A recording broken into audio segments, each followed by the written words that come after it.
نہ صرف روزے رکھیں بلکہ قرآن مجید کے ساتھ بھی ہمارا تعامل اور تعلق رمضان کے مہینے میں بہتر ہو جائے،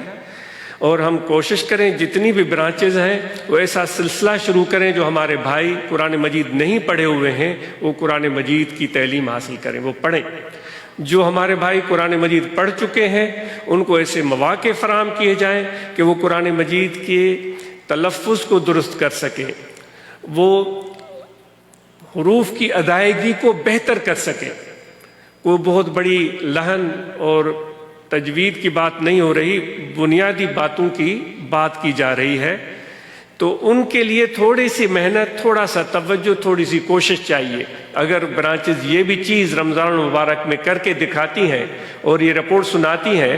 کہ رمضان کے مہینے میں ہم نے اتنے دوستوں نے قرآن مجید جو خدا نخواستہ نہیں پڑھے ہوئے تھے انہوں نے قرآن مجید پڑھا، جو قرآن مجید پڑھے